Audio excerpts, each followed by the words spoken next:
bayar. Cuma kita terbuai dengan harta benda, sehingga banyak di antara kita yang hidup menderita, mengeluh. Padahal di diri dia ada banyak nikmat yang Allah berikan. Allah mengatakan la in syakartum la azidannakum wa la in kafartum inna adzabi lasyadid. Dan yang terpenting dari semua itu, Allah kasih nikmat kepada kita. Dan Nabi mengatakan wa adzina li bi dzikri. Segala puji bagi Allah yang memberikan izin kepadaku untuk menyebut namanya. Untuk mengingat Allah Azza wa Jalla. Tidak semua umat Islam bangun dari tidurnya di waktu subuh ini. Yang bangun dari tidurnya pun tidak semua ke rumah Allah Azza wa Jalla. Sebagian mungkin sholat tapi di rumahnya. Tapi kita dikasih kesempatan untuk berada di rumah Allah Jalla Jalaluhu. Allahumma salli wa sallim ala abdika wa rasulika. Sayyidina wa maulana Muhammadin wa ala alihi wa ashabihi ajma'in. Ya Allah, semoga salawat dan salam, berkah dan nikmat senantiasa Kau curahkan untuk hamba kekasih-Mu, untuk baginda Nabi kita Muhammad alaihi salatu wassalam, yang pintu surga tidak akan dibuka kecuali tatkala hadir Nabi kita Muhammad alaihi salatu wassalam. Dan semoga salat itu bersambung untuk keluarga beliau, untuk istri-istri beliau, untuk putra-putri beliau, dan untuk seluruh sahabat Nabi. Dan semoga Allah meridhai kita bersama mereka. Amma ba'd. Berapa pintu surga jemaah? Masjid Salman ini ada berapa pintunya? Satu ini? 3.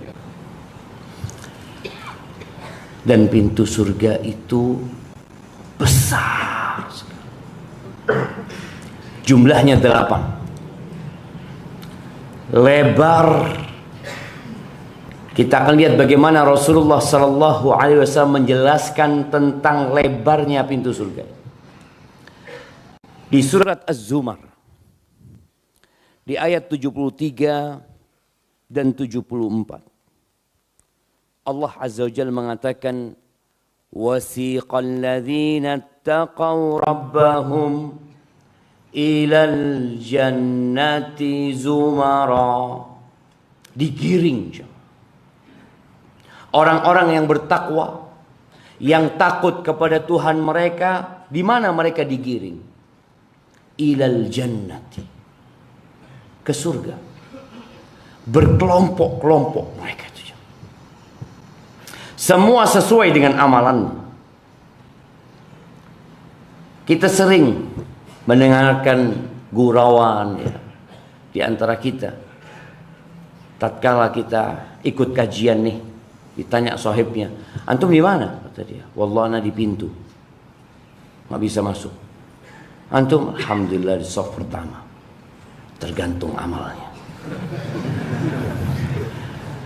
Iya, tidak.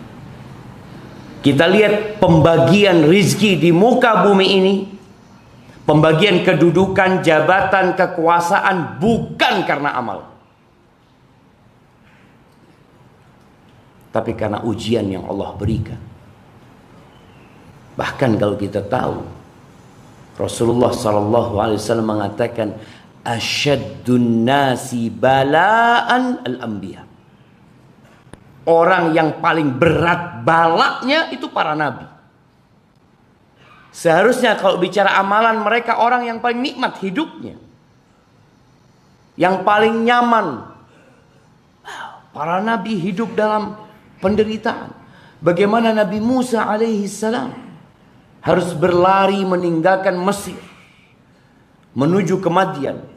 Tatkala beliau balik dari Madian menuju ke Mesir lagi, beliau pun hidup dalam kesulitan. Tapi nanti di akhirat Dan awal persinggahan akhirat adalah kuburan. Semuanya dengan amalan. Nih, mereka dikelompokkan sesuai dengan amal-amal mereka. Hatta idza ja'uha wa futihat abwabuha, sampai tatkala mereka mendatangi surga. Kita tahu lokasi surga ini harus melewati neraka. Maka tema kita hari ini, tatkala yang lainnya berada di pintu surga, kira-kira kita ada di mana? Karena ada yang nggak nyampe di surga. Kita bicara tentang orang-orang Islam. Kita bicara tentang umatnya Nabi Muhammad alaihi salatu wassalam, yang beliau mengatakan kullu ummati yadkhulul jannah. Semua umatku masuk surga. Jaminan dari Rasul SAW. Tapi ada yang masuk surga harus lewat neraka. Artinya dia harus disiksa di neraka. Na'udzubillah min dzalik. Ketika orang-orang ini yang digiring menuju ke surga, sampai ke surga, melewatin sirat, lalu mereka ke qantara, lalu mereka berada di depan pintu surga, wa futihat abwabuha, dan dibukakan pintu-pintu surga. Wa qala lahum khazanatuha. Senang sekali kalau kita masuk ke tempat disambut. Antum gimana kalau ke hotel, tahu-tahu dibukakan pintunya oleh security ya. Antum kayak orang paling kaya ya. Padahal hotel disewakan sama orang. Masya Allah, dibukakan. Tasnya dibawakan ya. Masya Allah. Welcome drink, fadls. Masya Allah. Ya, gambaran surga itu lebih indah dari semua yang pernah kita lihat dari keindahan. Lebih nyaman dari semua kenyamanan yang pernah kita rasakan. Dibukakan pintu-pintu surga itu, lalu penjaganya mengatakan, salamun alaikum.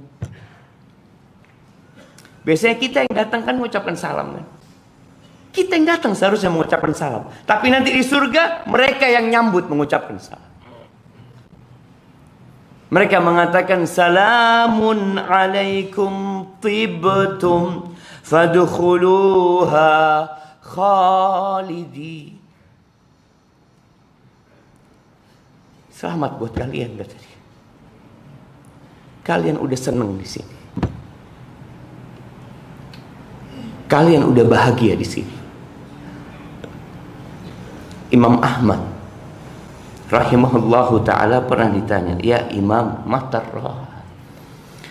Imam, kapan sih waktu istirahat, katanya. Kita ini udah berusaha baik, tapi tetap dikasih ujian sama Allah SWT. Susah hidup itu. Kapan istirahat? Ini yang dibicarakan Imam Ahmad. Fi awwali qadamin tabauha fil jannah. Ketika engkau pertama meletakkan kakimu di surga, itu waktu istirahat. Maka orang-orang yang memilih untuk istirahat sebelum sampai ke pintu surga, dia biasanya akan kehilangan waktu istirahat yang sebenarnya. Ajma'atil uqala min kulli ummah. Ada sebuah kesepakatan. Kesepakatan ini di antara semua umat manusia. Apa kesepakatan yang dibuat? Annan na'im la yudraku bin na'im. Kenikmatan itu tidak bisa diraih dengan kenikmatan. Kenyamanan itu tidak bisa diraih dengan kenyamanan. Wa man athara ar-rahata fatathu ar-rah.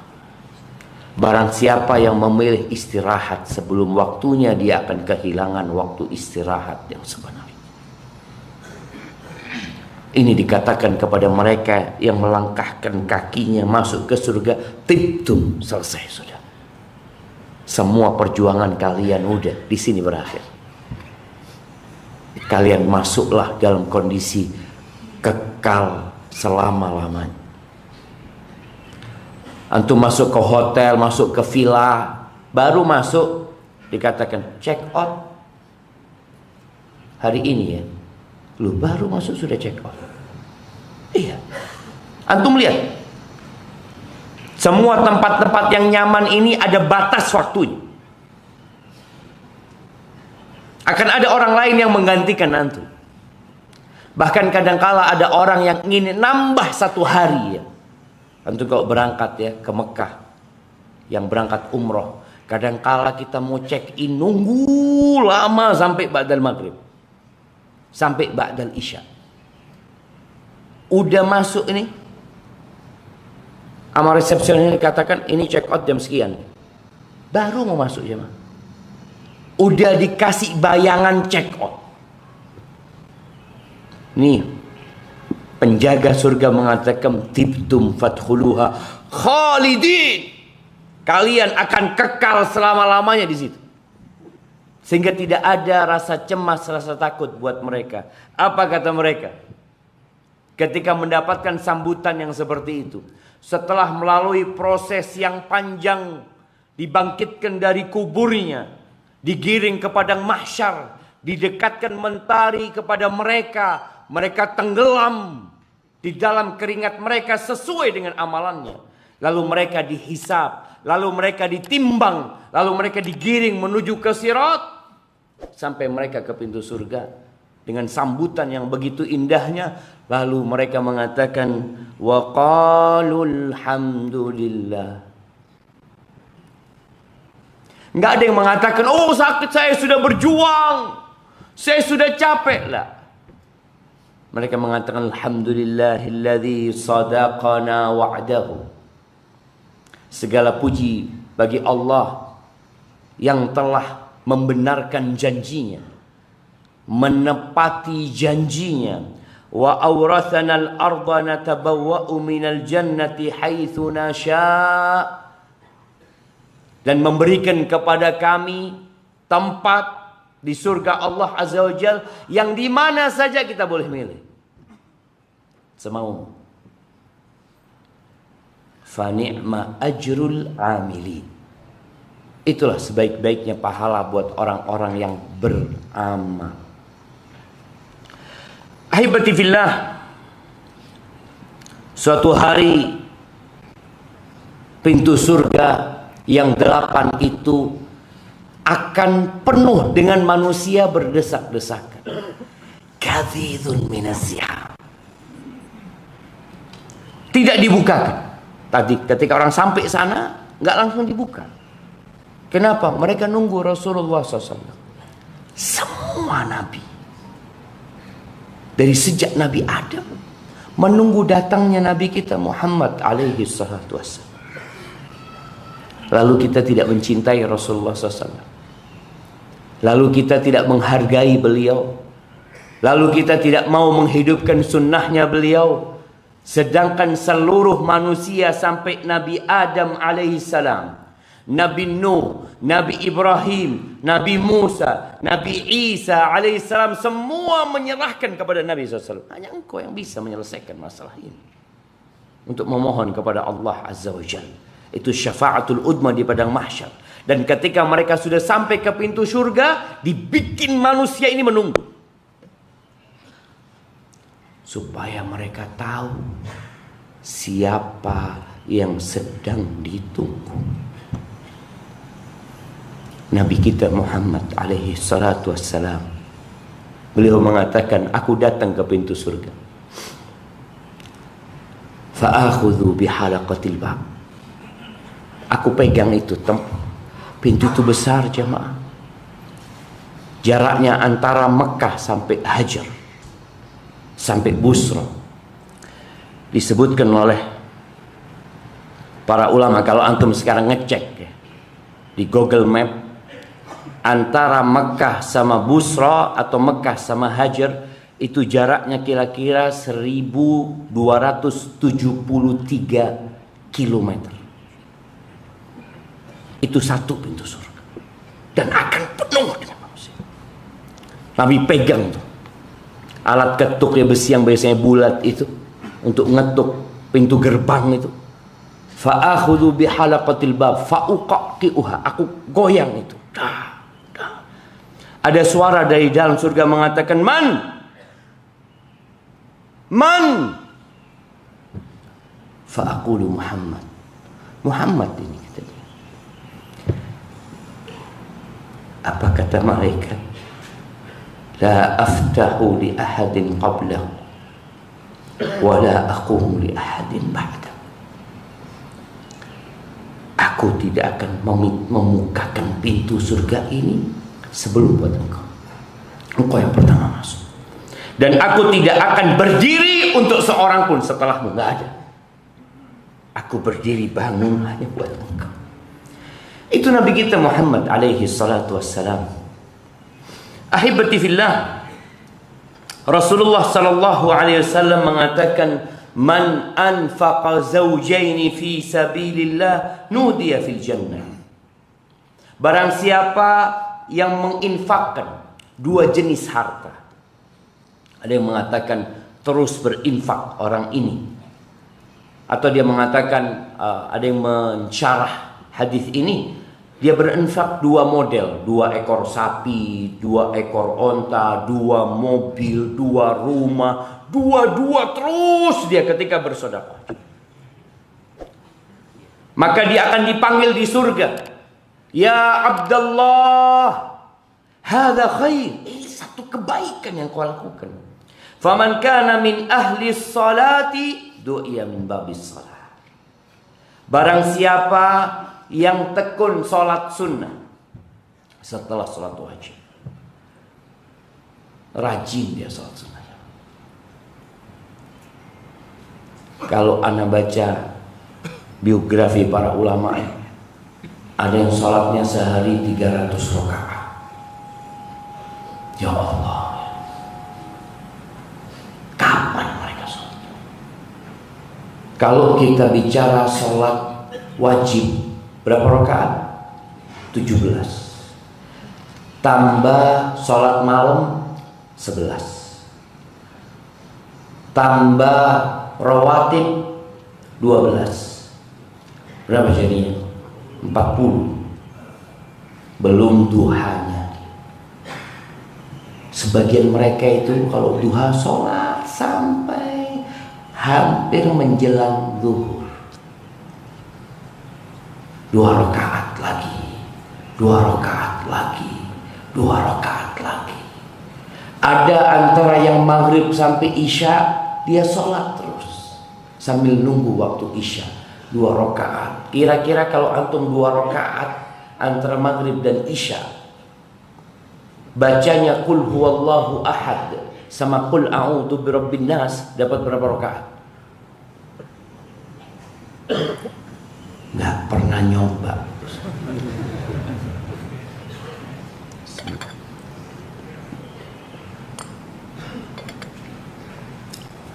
Alhamdulillah. Maka kita perlu lihat, kenapa yang pertama disebut sholat, yang pertama dihisab pada hari kiamat sholat. Kalau sholatnya benar, yang lainnya benar. Kalau ternyata sholatnya kurang, sholat sunnah itu akan menyempurnakan. Jarang jemaah kita yang sholat itu dapat full. Banyaklah godaan-godaan yang ada. Tapi yang jelas yang ahli sholat akan dipanggil dari pintu sholat. Ya fulan, di pintu surga itu ada 8 pintunya. Fulan, masuk sini kau. Dipanggil jemaah, namanya dipanggil. Kalau di dunia ini biasanya yang dipanggil itu yang telat. Antum kalau mau naik pesawat, yang dipanggil namanya siapa? Yang telat. Itu terjadi. Fulan, ana sampai ngomong sama teman-teman kalau berangkat, aneh kok kepingin dipanggil nama anak ya. Wah telat berarti Ustaz kalau dipanggil. Ini enggak. Antum akan dipanggil ketika sudah berkumpul di sana berdesak-desakan. Yang ahli sholat dipanggil dari pintu sholat. Wa man kana min ahlil jihad du'iya min babil jihad. Yang suka berjihad di jalan Allah maka akan dipanggil dari pintu jihad. Wa man kana min ahli sadaqah du'iya min babis sadaqah. Yang rajin sedekah akan dipanggil dari pintu sedekah. Kita sholat ya biasa-biasa, jihad enggak, sedekah 2000 kadang-kadang juga. Bukan ahli, ngerti namanya ahli? Ahli sholat. Kalau dikatakan, oh ini ahlinya ini, bukan sekedar tahu dia jemaah, tapi dia memang seorang yang menguasai. Ketika dikatakan ahli sholat, itu memang orang yang rajin sholat. Wa man kana min ahli siyam, orang yang ahli puasa. Ini hadis sering disampaikan ketika Ramadan. Ini bukan untuk yang puasa Ramadan. Kalau puasa Ramadan ya biasa, semua puasa. Yang ahli siam, yang suka puasa sunnah, setelah Ramadan dia tambah 6 hari di bulan Syawal. Lalu dia puasa 3 hari dalam setiap bulannya. Lalu nanti ketemu bulan Dzulhijjah, dia puasa Arafah, atau dia puasa di tanggal 1 sampai 9, terus dia ahli siam. Du'iya min babir rayyan, akan dipanggil dari pintu rayyan. Dan kalau sudah masuk ini yang ahli puasa, itu tuh, nggak ada yang masuk lagi. Ini hanya untuk orang-orang yang ahli puasa. Itu yang Nabi sebutkan, 4 nama pintu dalam hadis ini yang diriwayatkan oleh Imam Bukhari dan Muslim. Lalu Abu Bakar bertanya, mengatakan, ya Rasulullah, ma'ala ahadin yud'a min tilkal abwab min darurah, fahal yud'a ahadun min tilkal abwab kulliha. Kita lihat ya, pantas Abu Bakar itu menjadi orang pertama di umat Nabi Muhammad SAW. Ketika dia mendengar 8 pintu surga, dia dengar ahli sholat dipanggil dari pintu sholat, dia tanya, ada enggak ya Rasulullah yang dipanggil dari semua pintu? Ada perbedaannya. Kita sering membaca hadis kalau baca doa setelah wudhu, itu akan dipanggil, akan dipersilahkan masuk surga dari pintu mana saja. Wanita yang sholat 5 waktu, puasa Ramadan, lihat, sholat 5 waktu, puasa Ramadan, taat sama suaminya, menjaga kehormatan dirinya, dia dipersilahkan masuk dari pintu mana saja. Ingat, ini dipersilahkan, bukan dipanggil. Kedudukannya berbeda. Yang ditanyakan oleh Abu Bakar, ada enggak yang dipanggil dari semua pintu? Jadi dia ahli sholat, ahli puasa, ahli sodako, ahli jihad, ahli ilmu, ahli zikir, ahli berbakti sama orang tuanya. Dia ahli semuanya, sehingga dipanggil dari semua pintu itu. Kata Nabi SAW, nah, iya ada. Wa arju an takuna minhum, dan aku berharap aku termasuk dari mereka. Subhanallah. Ini sebuah semangat dari seorang hamba yang menemani Rasul Sallallahu Alaihi Wasallam, yang sudah dijamin masuk surga. Selesai. Jaminan dari Nabi Alaihi Wasallam, Abu Bakar fil jannah. Apakah kemudian Abu Bakar santai hidupnya? Ketika dia ingin masuk dari 8, dia ingin dipanggil dari 8 pintu surga, apakah kemudian dia bersantai ria? Sebagian kita pada awal hijrah, naam, mungkin dia ingin seperti Abu Bakar, semua dia kerjakan. Tapi setelah berlalunya waktu, sholatnya berkurang. Enggak Ustaz, ana tetap sholat. Nah, tapi posisi softnya lain. Ana biasa jadi imam, selalu jadi imam, imamul masbuqin. Imamnya masbuk, sawu sufufakum, seakan-akan dia orang paling baik padahal jamaah sudah pulang semua. Ahibati fillah, para ulama menyimpulkan 4 pintu surga yang lain yang disebutkan dalam hadis Bukhari Muslim tadi. Pintu apa saja? Salat, sedekah, puasa, jihad.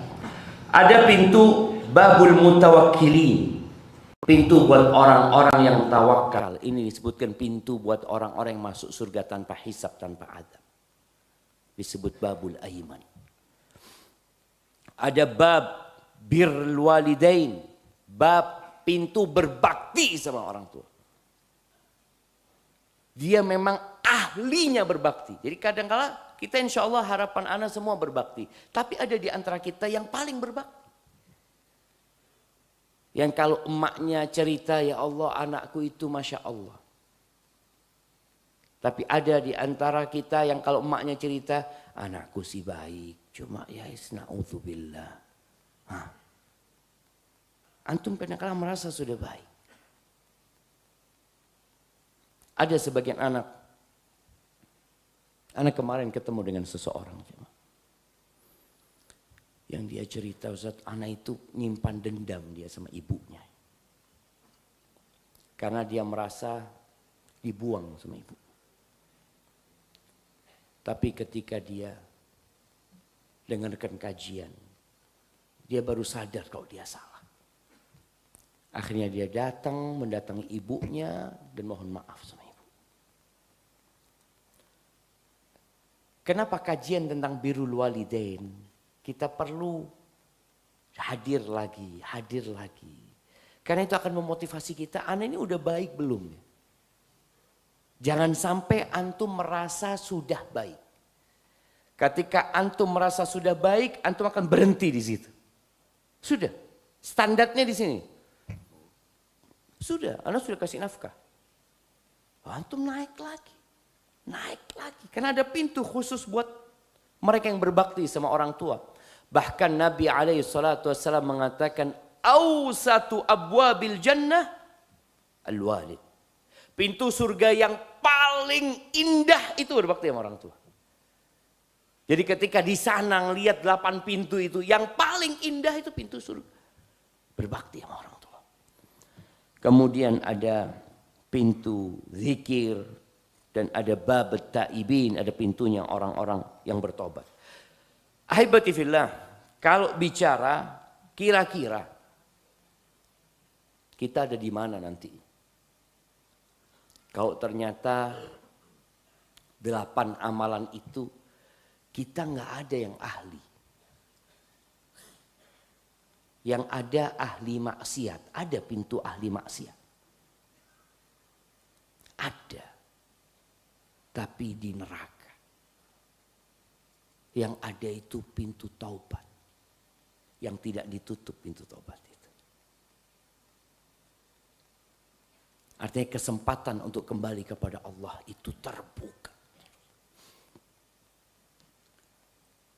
Ana akan bacakan beberapa hadis Nabi SAW.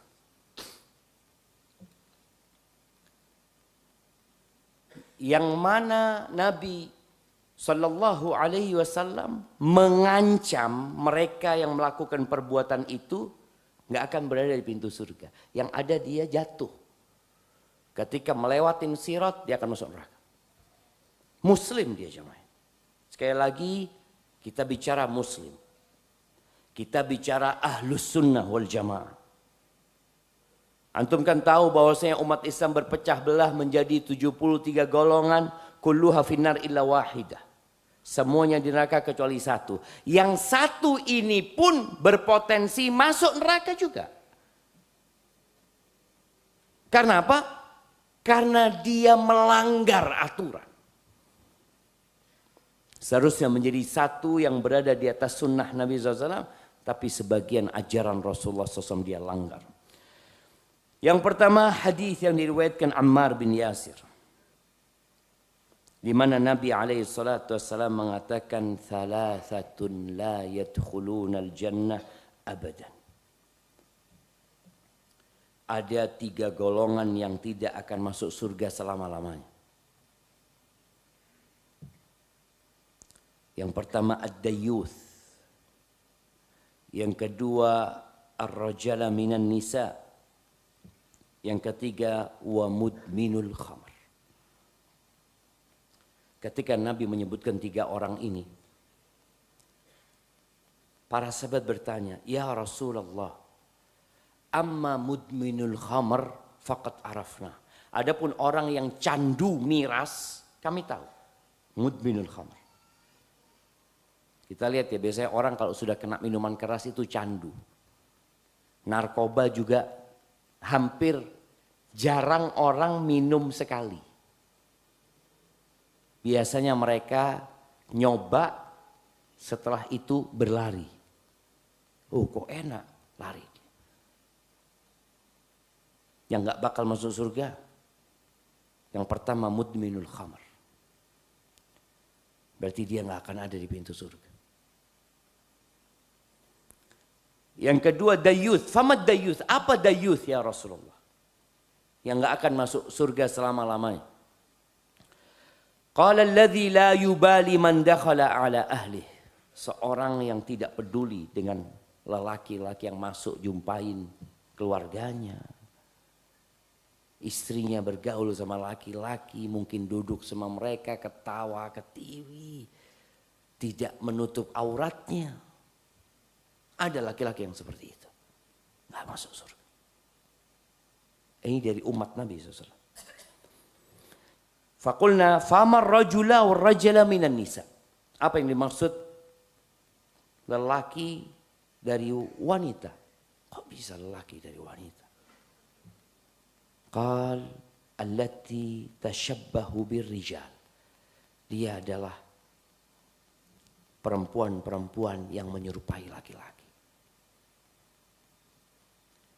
Para ulama menyebutkan bahwa mereka ini tidak akan masuk surga selama-lamanya kalau mereka menghalalkan yang haram.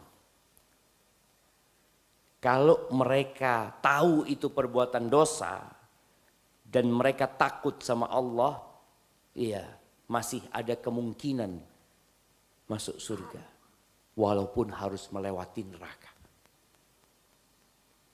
Karena kita tahu kelak akan dikeluarkan dari neraka man kana fi qalbihi mithqala habbatin min khardalin min iman. Akan dikeluarkan dari neraka orang yang di hatinya ada seberat biji sawi dari keimanan.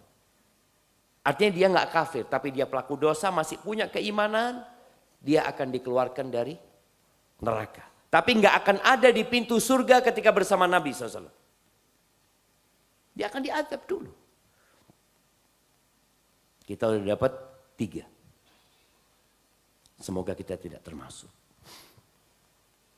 Hadis ini sahih oleh Syekh Albani rahimahullahu taala. Kemudian yang kedua, hadis yang kedua. An Hudzaifah radhiyallahu anhu qala Rasulullah sallallahu alaihi wasallam la yadkhulul jannata qattat, muttafaq alaih. Nabi alaihi salatu wasallam bersabda, tidak bakal masuk surga qattat. Rahul Bukhari wa Muslim. Siapa qattat? Orang yang suka memindah omongan orang lain. Mengadu domba. Tapi mungkin dia nggak punya niatan. Enggak Ustaz, ana masa, ana muslim, ana belajar sunnah. Masa ana mengadu domba? Lu antum pindah omongan orang itu? Wah, ana kan sayang sama Ustaz. Kita lihat sebagian orang. Dia datang menyampaikan omongan orang lain lalu mengatakan aku cinta kepadamu. Bohong. Kalau engkau cinta kepadaku, ketika orang itu ngomong, engkau akan belain aku. Itu cinta. Tapi tatkala engkau memindah omongan orang itu, engkau sedang menjadi setan yang mau merusak hubunganku sama dia. La yadkhulul jannah. Orang pada masuk surga, berada di pintu surga. Ini orang di mana? Neraka. La yadkhulul jannah. Ini sebuah ancaman, jemaah. Oh, anak kan tauhid Ustaz, anak kan sunnah. Iya. Insya Allah masuk surga. Selama antum tidak melakukan kekufuran dan kesyirikan. Tapi enggak langsung masuk surga. Na'udzubillah minan nar. Orang dicelupkan di neraka jamaah.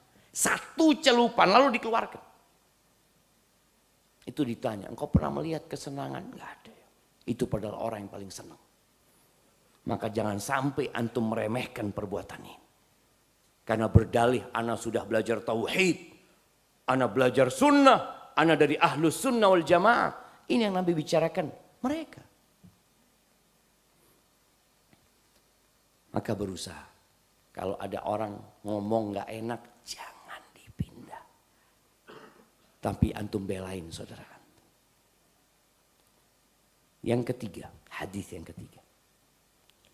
Yang diriwayatkan oleh Imam Bukhari rahimahullahu taala dari Abdullah bin Abbas radhiyallahu anhuma qala Rasulullah sallallahu alaihi wasallam man tasamma'a haditha qaumin wa hum lahu karihun subba fi udhunaihi al-anuka yaumal qiyamah.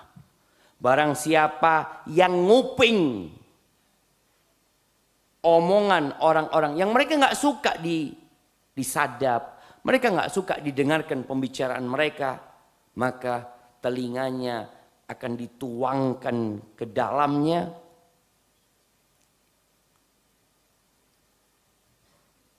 timah, cair yang panas ke dalam telinga. Maka jangan sampai ini, emak-emak jangan sampai nyadap suaminya. Enggak Ustaz, anak dalam rangka kebaikan. Bapak-bapak juga ya, jangan. Berusaha kita berbaik sangka sama mereka. Kita itu kalau melihat kemungkaran kita mengingkari. Tapi kalau ternyata ada yang menyampaikan berita kepada kita, maka hati-hati sama orang pembawa berita ini. Aku lihat suamimu check in di hotel. Benar, iya. Coba engkau lihat. Kasih nasihat jemaah. Ada orang yang dalam kondisi alhamdulillah ya di rumahnya, tapi kedatangan orang-orang ini merusak. Apalagi kok sampai menyadap ya. Kecuali tadi ada kondisi-kondisi yang memang harus. Pelaku-pelaku kejahatan yang menyembunyikan kejahatannya padahal dia sudah ketahuan. Bahkan dia mungkin ingin menghilangkan alat bukti. Ini dan itu, maka berbeda. Tapi yang jelas jangan sampai antum nguping pembicaraan yang orang itu tidak suka. Nggak bakal ada di pintu surga. Ada di mana? Di neraka sedang disiksa. Na'udzubillahi minan nar. Kemudian hadis yang keempat. Sabda Nabi SAW yang diriwayatkan dari Abu Bakar Siddiq, yang disahihkan oleh Syekh Albani dari riwayat Imam Ahmad, la yadkhul jannah lahmun nabata min suhtin an-naru aula bihi. Tidak akan masuk surga daging mana saja yang tumbuh dari yang haram. Neraka lebih pantas buat dia. Yang makan riba, yang makan makanan haram,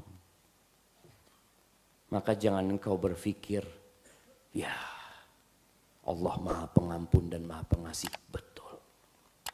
Tapi siksa Allah pedih.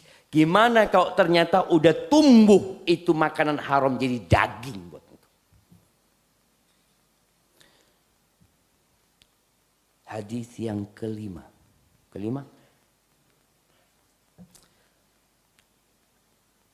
Hadis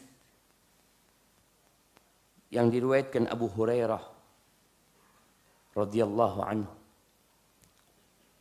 di mana orang-orang bertanya kepada Nabi SAW, ya Rasulullah fulana, wahai Rasulullah ada nih perempuan nih, tasumun nahar wa taqumul lail, perempuan ini soleha.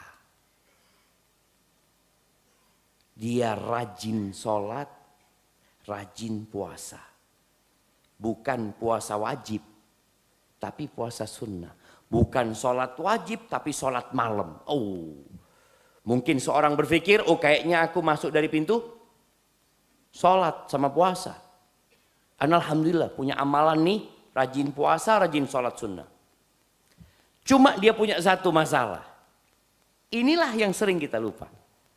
Kita tuh kalau sama orang lain fokus kepada kekurangannya.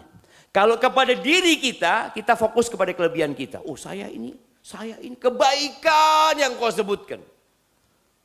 Aman untuk kebaikanmu ada malaikat yang nyatet. Yang perlu kau pikirkan dosamu. Ini perempuan rajin sholat malam, rajin puasa sunnah. Penyakitnya satu, tu'zi jiranah. Suka ngomong pedes nyakitin tetangganya. Nggak enak ngomong. Nyakitin tetangganya. Apa kata Nabi SAW? Hiya finnar. Neraka tempatnya. Bayangin. Sudah berpikir masuk dari pintu sholat sama pintu rayyan. Ternyata di neraka. Maka kita harus berusaha bermuhasabah agar kita tahu anak ini memang rajin puasa. Tapi kok kayaknya anak ini punya dosa. Yang boleh jadi anak nggak ada di pintu surga nanti. Tadi beberapa dosa sudah kita sebutkan. Ini hadis yang ke-6. Hadis yang ke-7. Sekarang ke-6. Hadis yang ke-6. Hadis yang diriwayatkan oleh Imam Muslim. Dari Abu Hurairah ketika Nabi SAW mengatakan, Atadruna mal muflis. Kalian tahu nggak sama orang yang bangkrut? Pailit. Maka kata para sahabat, al-muflisu fina man la dirham lahu wala mata. Orang yang bangkrut di antara kita itu orang yang nggak punya aset, nggak punya cash, nggak ada, habis sudah dia. Itu bangkrut. Innal muflisa min ummati. Sesungguhnya orang bangkrut dari umatku. Man ya'ti yaumal qiyamah. Dia yang datang pada hari kiamat bi solatin. Ini orang rajin solat. Ahli solat, dia bawa pahala solat. Wasiyamin, dia bawa pahala puasa. Berarti solatnya ikhlas sesuai dengan sunnah. Puasanya ikhlas sesuai dengan sunnah. Ada pahalanya. Dan kita tahu semua yang tidak sesuai dengan ajaran Nabi SAW tertolak. Dan semua yang tidak ikhlas akan jadi debu yang berterbangan. Enggak, ini ada pahalanya. Dia bawa sholatnya, dia bawa puasanya, wa zakatin. Dia orang rajin sedekah. Bawa tuh dia pahala. Tapi ternyata dia punya salah sama orang lain. Ini pentingnya hablum minallah wa hablum minan nas. Dia datang qad syatama hadza. Dia pernah memaki fulan. Dan subhanallah sekarang jamaah yang namanya maki-memaki ini. Dulu orang memaki itu karena kenal. Sekarang nggak kenal pun makian itu banyak. Di mana? Di medsos. Komen-komen ya. Yang penuh dengan makian. Anak-anak kalah kalau baca komen itu. Ya Allah, emangnya anak kenal sama orang ini? Yang dikatakan setan, Yahudi, apa? Iya. Mungkin antum dimaki. Atau antum memaki. Yang paling banyak memasukkan ke neraka itu lisan. Yang pertama, karena dia pernah memaki fulan, pernah menuduh fulan, pernah makan hartanya fulan, mungkin menumpahkan darahnya fulan, memukul fulan, datang tuh orang-orang nuntut. Yang awalnya antum melihat nih di catatan, oh Masya Allah sholatku banyak, puasaku banyak. Dengan tuntutan itu habis. Mungkinkah ada di pintu surga? Kata Nabi SAW, thumma turiha finnar. Dilemparkan ke neraka ketika pahalanya habis. Dan ternyata yang nuntut masih datang. Maka dosanya orang-orang yang nuntut ditimpakan kepada dia. Dan dia dilemparkan ke neraka. Nggak sampai dia ke kontoroh wala ke pintu surga. Na'udzubillahi minan nar. Kemudian hadis yang ke-7. Ini berkaitan sama emak-emak. Bagaimana Rasul sallallahu alaihi wasallam menyebutkan kalau perempuan sholat yang 5 waktu, puasa Ramadan, taat, nurut sama suaminya, menjaga kehormatan dirinya, qila laha udkhulil jannah min ayyi abwabil jannati syi'ti. Dipersilahkan masuk surga dari pintu mana saja. Subhanallah. Tapi ternyata ada wanita yang lupa. Nabi alaihi salatu wassalam mengatakan uritun nar. Ditampakkan kepada aku neraka. Ternyata kebanyakan penghuninya wanita. Jangan bicara sampai pintu surga. Dia jatuh di neraka. Nabi menyuruh mereka bersedekah dalam satu kejadian yang lainnya. Ya ma'syaran nisa tasaddaqna. Kalian bersedekahlah. Aku melihat kebanyakan kalian menghuni neraka. Faqulna wa bima ya Rasulullah. Kenapa perempuan ini kok banyak masuk neraka? Kenapa? Tukthirna al-la'n wa takfurna al-ashir. 2. Mak-mak tolong dicatat. 2 yang menyebabkan banyak wanita neraka. Ingat bukan karena dia nggak sholat. Kalau nggak sholat ada hukum lainnya sudah. Bukan karena dia nggak puasa. Itu ada hukum lain. Dia ini rajin sholat, rajin puasa. Dia ini wanita yang soleha. Hablum minallahnya bagus. Mungkin hablum minan nasnya juga bagus. Tapi hubungan sama suami jelek. Wanita itu banyak mengumpat. Banyak melaknat. Banyak menjelek-jelek kalau ngomong. Karena dia nggak ngelihat kepada kelebihan. Kesalahan dibesar-besarkan. Dan kufur sama suami.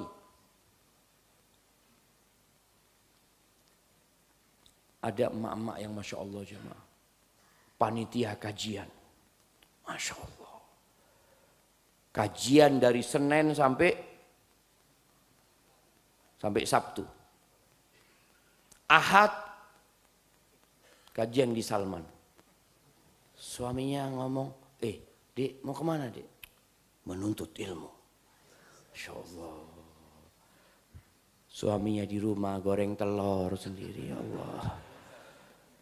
Ngaji sama siapa? Nah punya istri ya Allah. Lihat, engkau punya suami, engkau punya kewajiban menghormatin, menghargai. Ini perempuan sampai Nabi menyebutkan ya ini tabiat yang harus dirubah. Bukan tidak bisa dirubah, bisa dirubah. Lau ahsanta ila ihdahunna dahr.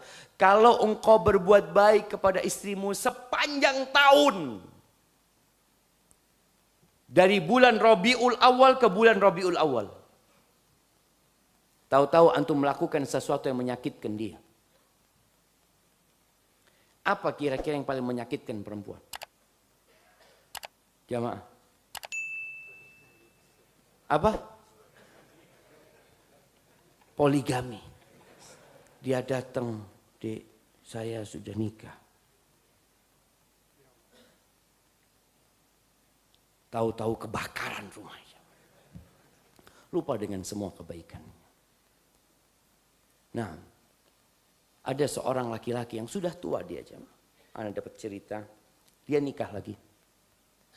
Nggak ngomong sama istrinya. Karena dia tidak ingin nyakitin hati istrinya. Dia melakukan itu karena kebutuhan. Mungkin istrinya sudah umur. Ya. Suatu hari istrinya dapat informasi. Ini orang lagi duduk ya pagi-pagi. Ditanya sama istrinya. Mas, aku dengar kamu kawin lagi. Apa katanya suaminya? Pura-pura nggak dengar suaminya. Apa kata dia? Berulang kali istrinya ngomong gitu, pura-pura nggak dengar. Oh, sudah umur juga suaminya ini. Tahu-tahu anaknya datang, "Bah, mana kunci mobil?" "Oh, di sana," kata. "Oh, engkau pura-pura nggak dengar," kata. Ditinggal sama istrinya. 3 bulan. suaminya, ini satu kampung ya, rumah istrinya. Nggak dijemput sama suaminya. Setelah 3 bulan istrinya telepon. Engkau nggak mau jemput aku? Oh iya, kata dia. Jemput sama suami. Ketika wanita berpikir kebaikan suaminya, seharusnya melupakan kesalahan suaminya. Tapi yang terjadi, 1 kesalahan suami, 1.000.000 kebaikannya lupa. Itu suami yang baik. Nah, kalau engkau berbuat baik, berarti Nabi semua itu kan tentang suami yang soleh. Lau ahsanta. Ini suaminya ihsan sama istrinya. Soalnya banyak perempuan ngomong sama anak, Ustadz, iya Ustadz, suami yang kayak apa? Betul memang. Suami yang kayak apa? Ini Nabi menyebutkan tentang ihsan dari seorang suami. Suami yang ihsan sama istrinya 1 tahun, kemudian dia melakukan sesuatu kesalahan. Mungkin manusia itu lupa, lalai, berbuat salah, ngomong kelepasan sama istrinya. Itu istri lupa dengan semua kebaikan suami. Dan kebanyakan wanita sadar melakukan itu. Maka tolong para wanita, semua berbuat salah. Tapi ketahuilah sebaik-baiknya orang yang berbuat salah adalah yang bertobat kepada Allah SWT. Tetap fokus kepada kelebihan dan jangan melihat kepada kekurangan. Kalau enggak seperti ini. Dia akan durhaka suaminya, kepada suaminya dia tidak akan menghargai suaminya. Dan boleh jadi dia tidak melayani suaminya lagi selama tinggal dan ada ancaman neraka. Dan suami juga seperti itu. Jangan melihat kepada kekurangan. Nabi SAW sudah kasih tahu perempuan itu naqisatu aqlin wa dinin. Akalnya kurang, agamanya kurang. Kalian udah dikasih tahu gitu loh. Terus menuntut kesempurnaan. Yang salah siapa? Yang nuntut yang salah. Antum seharusnya tutup mata lah. Lihat kepada kelebihannya, lupakan kekurangannya. Dan kau sempurnakan. Masih banyak kebaikan yang dia lakukan. Baik, kemudian hadis yang ke-8. Hadis yang diriwayatkan Imam Bukhari dan Muslim. Dari Abdullah bin Umar radhiyallahu anhuma. Udzibat imra'atun fi hirrah. Ada seorang wanita yang diazab di neraka gara-gara seekor kucing. Seekor kucing. Supaya kita perlu umumkan kepada umat manusia. Kepada 8 miliar manusia penghuni bumi ini. Yang mereka selalu menggaungkan hak asasi manusia. HAM, kita bicara hak binatang. 1445 tahun yang lalu kita sudah bicara hak binatang. Bukan hak manusia lagi. Ini bagaimana seorang wanita diazab di neraka fi hirrah. Gara-gara seekor kucing. Kenapa? Sajanatna. Sajanatha hatta matat. Dikurung sampai mati itu kucing. Nggak dikasih hak. Fadakhalat fiha an-nar. Oh, dia masuk neraka. La hiya at'amatha wa la tarakatha ta'kulu min khashashil ard. Dia enggak dikasih makan, wala saqatha idhabasatha. Kalau engkau kurung, kasih makan, kasih minum. Ketika engkau enggak mampu, maka lepas. Ini perempuan enggak dirawat itu kucing di kandangnya, wala dia lepas untuk cari makan di tempat lain. Itu jemaah. Ini perempuan jangan bicara rajin sholatnya ya. Ini bicara tentang seorang muslimah. Kalau bicara orang kafir ya bukan karena kucing dia disiksa. Karena kekafirannya dia. Kalau orang udah gak sholat ya karena gak sholatnya dia. Tapi ini orang soleh. Cuma hubungan dia bukan hablum minannas ya. Bukan hubungan sama manusia. Hubungan sama binatang gak baik. Kita dulu anak punya kucing. Kucing itu kadang kala masuk ke rumahnya ustadz-ustadz. Nanti laporan Ustadz, nah kucingnya Ustadz Syafiq, ana punya madu pecah. Astagfirullah, ana ngomong gantiin nama istri ana. Ininya udah. Akhirnya seorang Ustadz ngomong, udahlah antum kasih tulisan di pintu antum. Kucing dilarang masuk. Jadi supaya, ya paling enggak sudah kasih peringatan. Kalau masuk siapa yang salah? Dia kan udah dilarang masuk dia. Tapi itu kucing jemaah. Dia enggak paham. Maka dia pada hari kiamat nggak akan dihisap karena mecahkan madu, nggak ada hisap buat dia. Dia akan dihisap antara kucing sama kucing. Itu akan terjadi. Hisap antara domba sama domba ya, yang mereka menyakitin sesamanya. Tapi kita lihat bagaimana seorang wanita yang masuk neraka nggak bakal berada di pintu surga. Gara-gara seekor kucing. Kemudian perempuan yang suka minta cerai tanpa alasan yang syar'i. Kata Nabi SAW di hadis yang diriwayatkan Abu Dawud dan Tirmidzi dan Ibnu Majah, ayyuma imra'atin sa'alat zawjaha talaqan min ghairi ba'sin faharamun 'alaiha raihatul jannah. Wanita mana saja yang menuntut cerai, menggugat cerai suaminya tanpa alasan yang syar'i, nggak ada apa-apa sebenarnya, maka dia nggak akan mencium bau surga. Jangan bicara sampai pintu surga, mencium baunya surga. Ketika orang-orang baik itu sudah mencium bau surga, ini perempuan nggak mencium bau surga. Na'udzubillah. Kemudian yang terakhir, hadis yang terakhir, hadis yang diriwayatkan Imam Muslim ya. Nabi SAW mengatakan sinfani min ahlin nar. Jamaah, ini yang terakhir di kajian kita ya. Wa illa ada buku, ana baca buku tadi malam itu judulnya hadis-hadis pakai bahasa Arab ya, al-mutawa'aduna bin nar, tentang orang-orang yang diancam masuk neraka. Ada banyak hadisnya itu. Sehingga kita perlu tahu sehingga oh ana masuk yang ini kayaknya, ana masuk yang ini sepertinya. Ini hadis riwayat Imam Muslim mengatakan sinfani min ahli nar. Ada dua golongan yang termasuk penghuni neraka. Lam arahuma ba'd. Aku nggak pernah melihatnya. Belum melihatnya Nabi SAW pada masa itu. Qaumun ma'ahum siyatun ka'adhnabil baqar yadribuna an-nas biha. Lelaki-lelaki yang memukul orang lain. Ini biasanya gambaran penguasa yang memukul orang lain dengan pecut-pecut yang seperti ekor-ekor sapi. Besar pecutnya. Dipukulin orang sama dia. Ini yang pertama. Wanisaun yang kedua, kalau tadi laki-laki, yang kedua perempuan. Kasiyatun ariyatun mumilatun ma'ilatun ru'usuhunna ka'asnimatil bukhtil ma'ilah. Wanita-wanita yang berpakaian tapi telanjang. Bukan telanjang, dia berpakaian. Tapi telanjang. Ya, dia kerjanya bagaimana membuat laki-laki condong kepada dia. Jalannya ya. Ya kita lihatlah perempuan bagaimana kalau jalan yang membuat laki-laki jadi pada noleh kepada dia. Dan dia juga mengajak kawan-kawannya supaya seperti dia.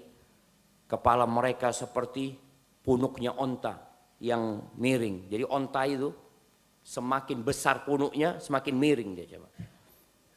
Ini gambaran bagaimana wanita ini mengajak orang-orang lain untuk seperti dia. Bagaimana dia bersolek, berias untuk membuat laki-laki tertarik sama dia. La yadkhulnal jannah. Mereka tidak akan masuk surga wala yajidna rihaha. Mereka tidak akan mencium bau surga itu. Padahal bau surga itu bisa dicium dari jarak yang jauh sekali.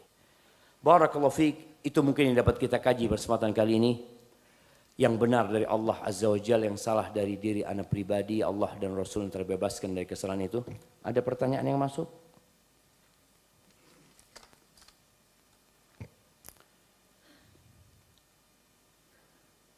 Bismillah. Afwan Ustaz, apakah orang-orang yang sering memforward berita-berita tentang keburukan pemerintah agar kita memusuhi pemerintah bisa terkena hadis orang yang suka memindah ucapan orang. Mohon penjelasannya Ustaz. Barakallahu fikum.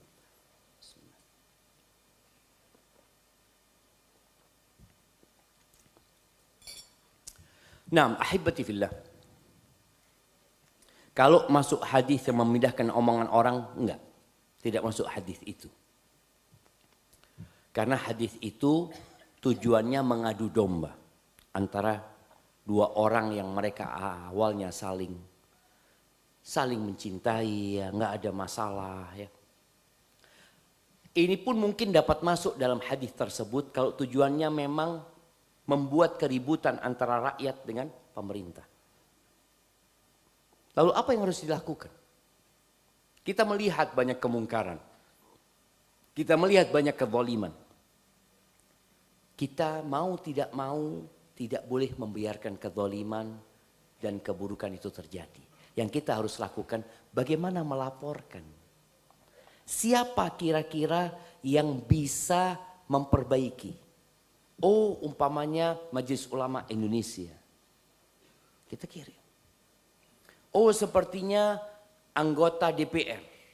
Anak punya sohib di sana. Anak sampaikan kepada mereka. Jadi ketika ada kemungkaran yang terjadi, tugas kita bukan malah menyebarkan kemungkaran tersebut, tapi tugas kita menghilangkan kemungkaran itu. Karena ada orang yang melihat orang berzina, dia video, lalu dia sebarin. Na'udzubillah. Lalu dia mengatakan biar ditangkap orang ini. Nggak kayak gitu, engkau menyebarkan kemungkaran. Yang seharusnya orang-orang nggak tahu, yang perlu tahu dia berbuat maksiat siapa? Yang berwajib, yang bertugas. Engkau ambil laporkan, syuf ada kejadian seperti ini, tolong ditertibkan. Maka hendaklah kita tatkala mendapatkan tadi keburukan kezaliman, tidak boleh kita membiarkannya. Kita diperintahkan untuk mengingkari yang mampu dengan tangannya, nggak mampu dengan lisannya, nggak mampu dengan hatinya. Tapi ada usaha dari kita untuk mengingkari. Kalau dengan hati ya kita mengingkari sambil mendoakan jamaah. Dan ana ditanya oleh mahasiswa, apa yang harus kita lakukan? Tadi kita mengingkari. Tapi dengan cara yang sesuai dengan syariat. Laporkan kepada orang-orang yang ya kita pandang insya Allah mampu bisa merubah. Ketika anak sampaikan kepada dia, antum sampaikan ke DPR. Oh, yang berbuat salah ini DPR itu sendiri. Oh, kalau DPR yang berbuat salah berarti kita yang salah. Karena DPR ini Dewan Perwakilan Rakyat. Rakyatnya yang salah milih wakil. Lalu engkau salahkan siapa? Yang mau disalahkan siapa? Ya kita yang salah. Maka adalah kita berusaha untuk memperbaiki diri kita dan tidak sering menyalahkan orang lain.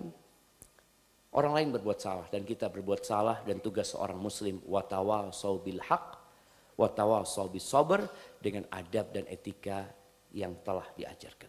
Tapi ahibati fillah, ana karena punya acara lanjutan, ana berbahagia sekali bisa balik ke Masjid Salman ini. Terakhir ana ke Salman itu ana tidur di kamar, mana kamar ana dulu? Di mana? Di sebelah? Di bawah? Masya Allah. Alhamdulillah masih ada kamarnya. Subhanakallahumma wa bihamdika.